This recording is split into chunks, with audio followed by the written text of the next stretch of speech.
महानायक वसंतराव नाईक गौरव ग्रंथ page number 202 पासून पुढे भाग 16 आज आपण पाहत आहोत. मुख्यमंत्री नामदार वसंतराव नाईक यांनी 1972 साली दैनिक मराठा रविवार पुरवणीमध्ये लिहिलेला हा लेख दुष्काळाचे आव्हान स्वीकारलेले आहे. संकटाला आव्हान मानून त्यावर मात करण्याची त्यांची जिद्द व्यक्त करणारा असल्यामुळे आजच्या राज्यकर्त्यांनाही तो लेख बराच उपयोगी पडेल म्हणून आवर्जून दिला आहे. हा विशेष लेख दैनिक मराठा रविवार पुरवणी 1972 साली प्रसिद्ध झालेला आहे. दुष्काळाचे आव्हान स्वीकारलेले आहे वसंतराव नाईक.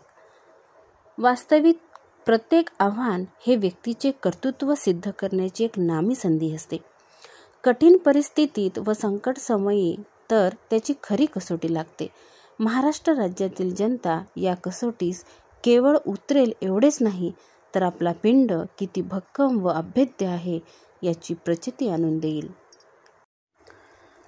महाराष्ट्रातील दुष्काळी परिस्थिती आणि तिच्याशी सामना करण्याचे आमचे प्रयत्न यावर लेख लिहिणे हा मला वाटते एक विलक्षण योगायोग आहे.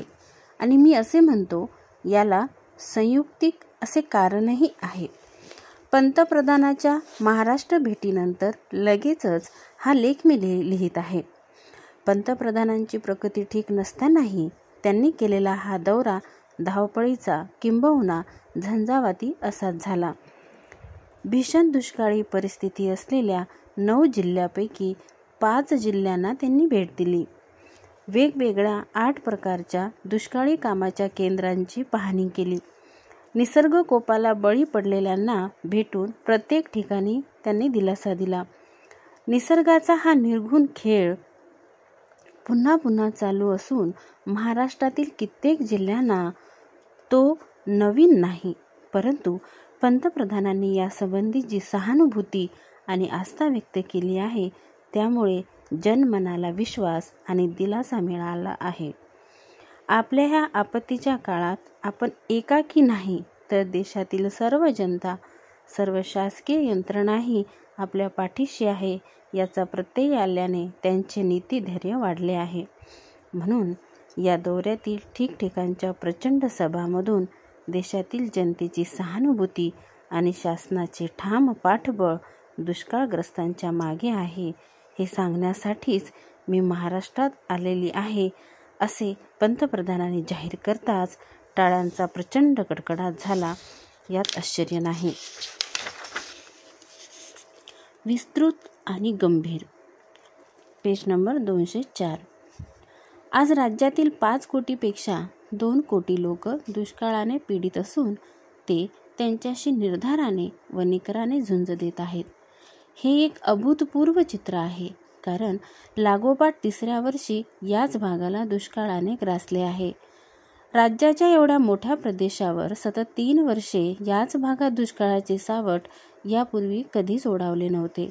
सतत 2 वर्षे दुष्काळ पडल्यानंतर निसर्ग यंदा दया करील अशी आशा होती, पण ती फोल ठरली. उलट ह्या वेळच्या दुष्काळाचे स्वरूप अधिक विस्तृत आणि गंभीर आहे. पश्चिम महाराष्ट्र, मराठवाडा व विदर्भाच्या काही भागातील ज्वारी, कपास व भुईमूग ही नित्याची प्रमुख खरीप पिके पूर्णपणे करपली आहेत. एवढेच नव्हे तर गेली 2 वर्षे या आपत्तीतून वाचलेल्या कोकणातील भाताच्या पिकाचेही यावर्षी अतोनात नुकसान झाले आहे. पैशात मोजायचे झाले तर नेहमी 574 कोटी रुपयाने होणारे खरीप उत्पादन यंदा फक्त 315 कोटी रुपयाचे होईल असाच अंदाज आहे. म्हणजे उत्पादनात सुमारे 46% घट येईल.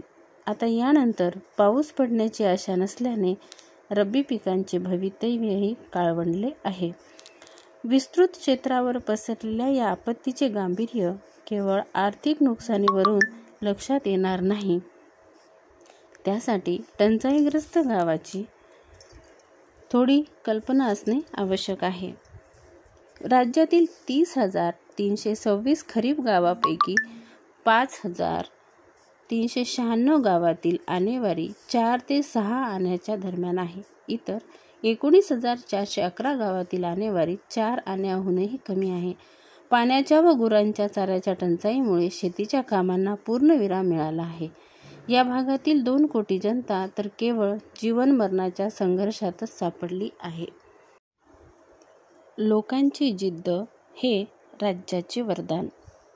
परंतु अशा कसोटीच्या क्षणीही परिस्थितीपुढे मान न तुकवता काम करण्याची लोकांची जिद्द हे या राज्याला लाभलेले वरदानच आहे.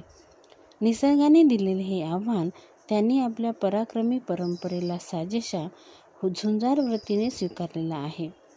जनतेचे नीतिधैर्य, चिकाटी आणि स्वाभिमानाने व प्रतिष्ठेने जगण्याचा दृढ निर्धार याबद्दल कोणालाही तिचे कौतुकच वाटेल.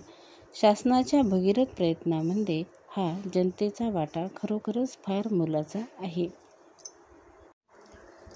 शासनातर्फे जोमदार प्रयत्न चालू आहेत असे म्हणण्यात कसलीही अतिशयोक्ती नाही.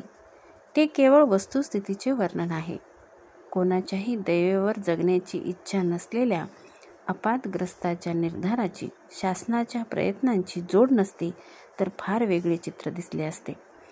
त्यांना निढळाच्या घामाने स्वतःचे पोट भरायचे आहे म्हणून 2 कोटी टंचाईग्रस्तांपैकी केवळ 28,000 लोकच ढोल मागण्यासाठी पुढे आले आहेत आणि ते सर्व वृद्ध, अशक्त व अपंग, जे की काम करण्यास असमर्थ आहेत. 23 लाखाहून अधिक माणसे 13,560 टंचाई व विविध खात्याच्या नेहमीच्या कामावर काम करीत आहेत. त्यातील 20 लाखाहून जास्त माणसे 8,577 टंचाई कामावर काम करीत आहेत. टंचाई कामाची व त्यावर काम करणाऱ्या लोकांची संख्या सांगून वाचकांना आकड्यांनी दिपवून टाकण्याचा उद्देश नाही. अशा प्रकारच्या टंचाईच्या परिस्थितीमध्ये आवर्जनग्रस्त लोकांचे मोठ्या प्रमाणावर स्थलांतर होत असलेले नेहमी दिसून येते. गरजू लोकांना सोयीच्या अंतरावर मोठ्या प्रमाणावर कामे उपलब्ध झाल्यामुळे अशी परिस्थिती आता उद्भवलीच नाही. तसेच या परिस्थितीमुळे स्थलांतर करण्यासाठी लोकांची रेघ लागलेली नाही याचा अर्थ आपण जाणला पाहिजे. पेज नंबर 204 वर दुष्काळी कामावर रस्ते दुरुस्तीची कामे मोठ्या प्रमाणात हाती घेतली गेली. नागरिकाच्या स्वयंसेवी संस्था त्यात सामील झाल्या.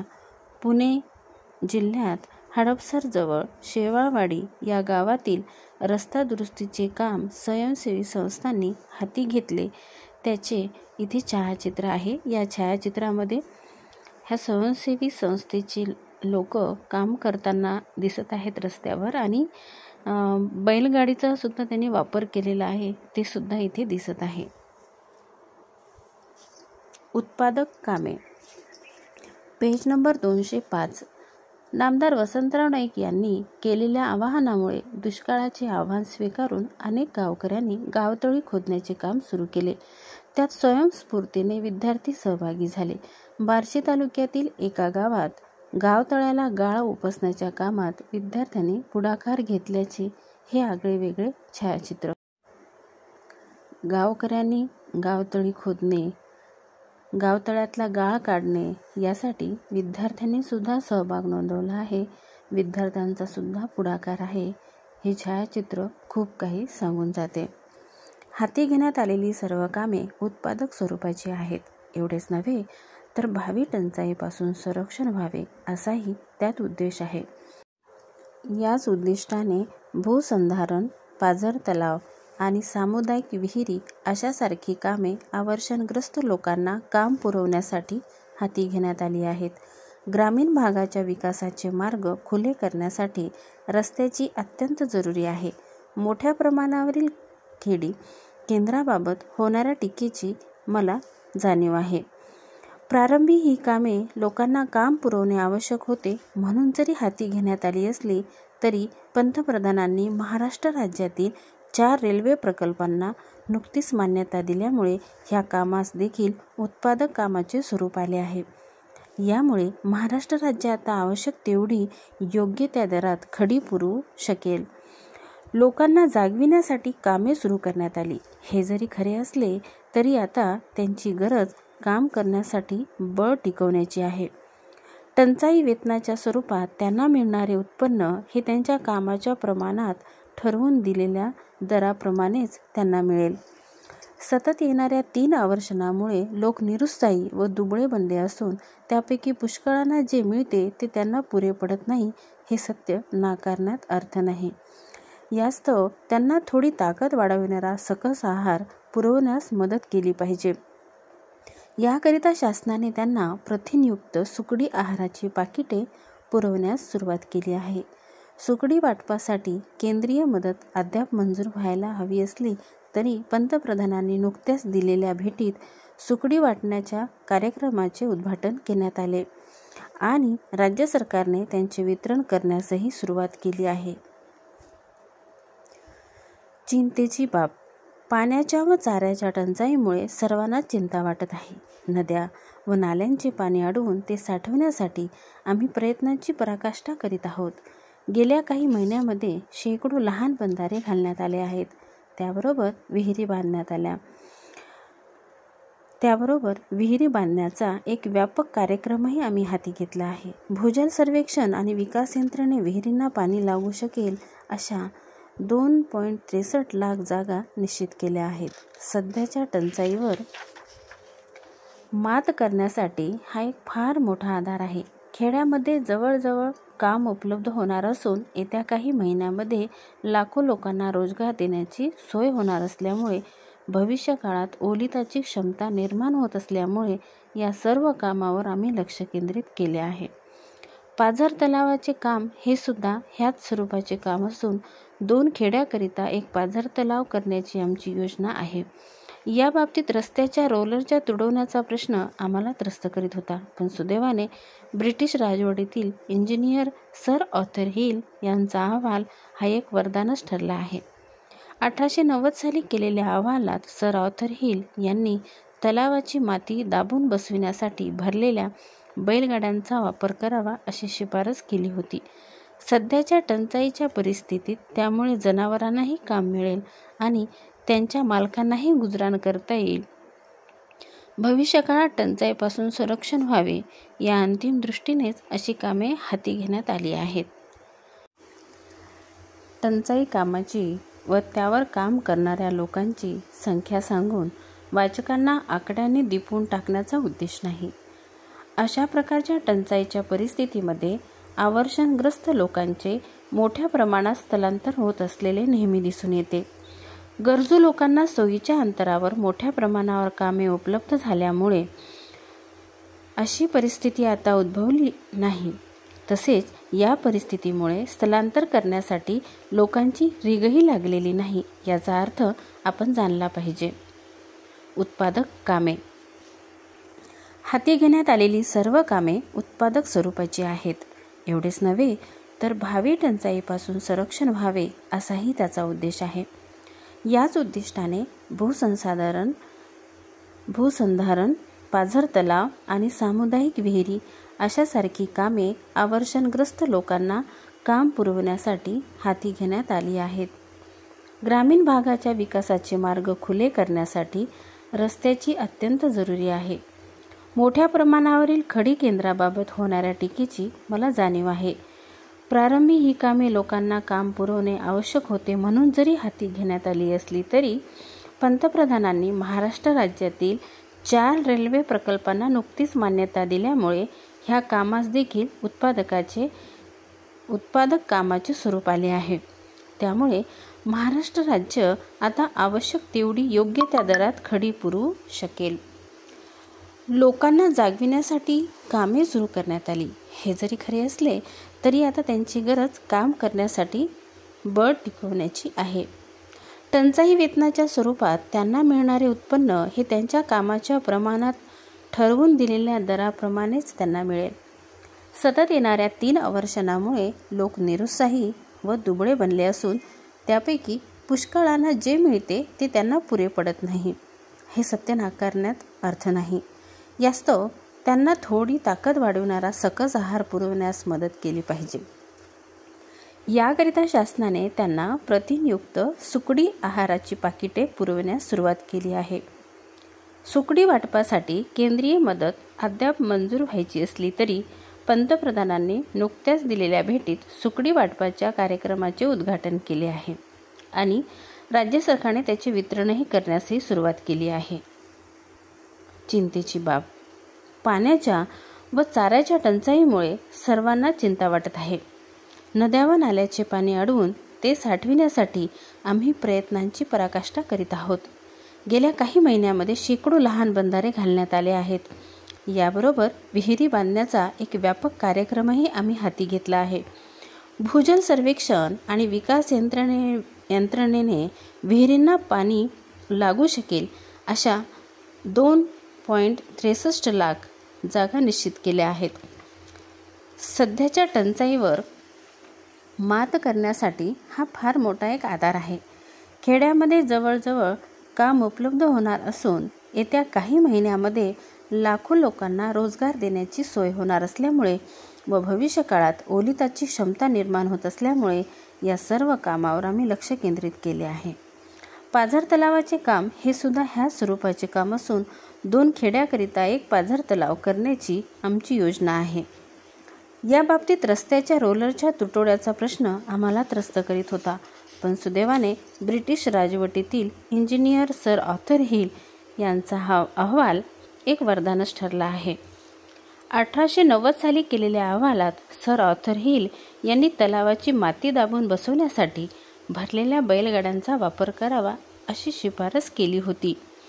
सध्याच्या टंचाईच्या परिस्थितीत त्यामुळे जनावरांनाही काम मिळेल आणि त्यांच्या मालकांनाही गुजराण करता येईल. भविष्यकाळात टंचाईपासून संरक्षण व्हावे या अंतिम दृष्टीनेच अशी कामे हाती घेण्यात आली आहेत. पेज नंबर 204 वर आपण रस्ते दुरुस्तीसाठी बैलगाड्यांचा केलेला वापर आणि जसे मोठ्या प्रमाणात दुष्काळाची कामे हाती घेतली होती स्वयंसेवी संस्थांनी, त्यांनी बैलगाडीचा सुद्धा वापर केलेला दिसत आहे. दुसऱ्या छायाचित्रामध्ये पेज नंबर 205 वर नामदार वसंतराव नाईक यांनी केलेल्या आवाहनामुळे दुष्काळाचे आव्हान स्वीकारून अनेक गावकऱ्यांनी गावतळी खोदण्याचे काम सुरू केले आहे. त्यात स्वयंस्फूर्तीने विद्यार्थी सहभागी झाले आहेत. बार्शी तालुक्यातील एका गावात गावतळ्यातला गाळ उपसण्याच्या कामात विद्यार्थ्यांनी पुढाकार घेतल्याचं हे आगळे वेगळे छायाचित्र इथे दिसत आहे.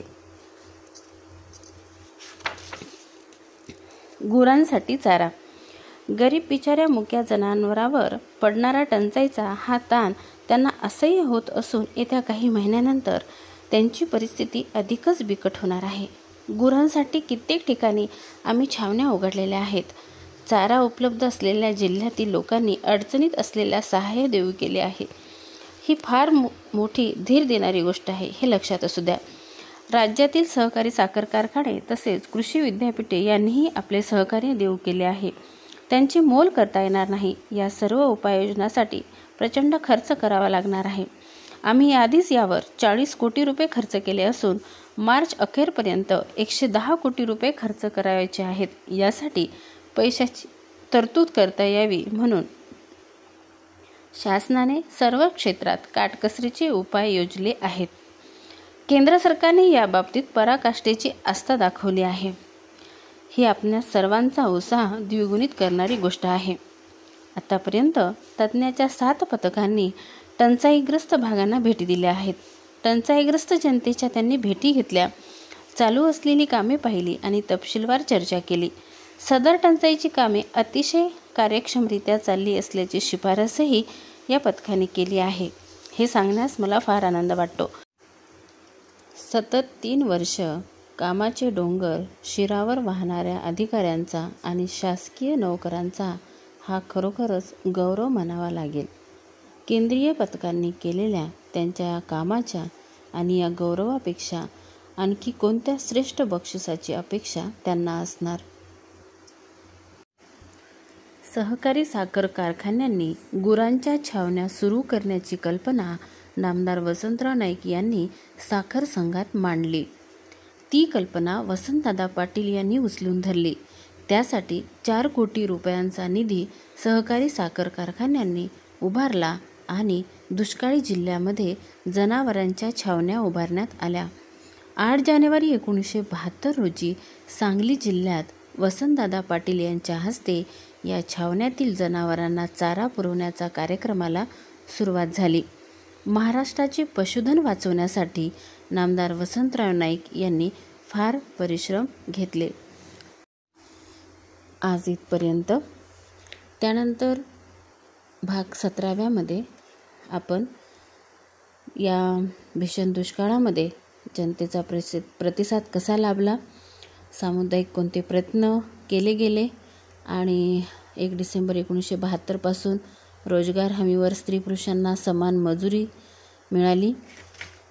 त्यानंतर नाईक साहेबांनी कोकोकोला गावात आला आणि स्वच्छ पाणी नाही म्हणजेच माझा स्वतःचा पराभव आहे असं त्यांनी एका जिल्ह्याला भेट दिली तेव्हा म्हटलेलं आहे.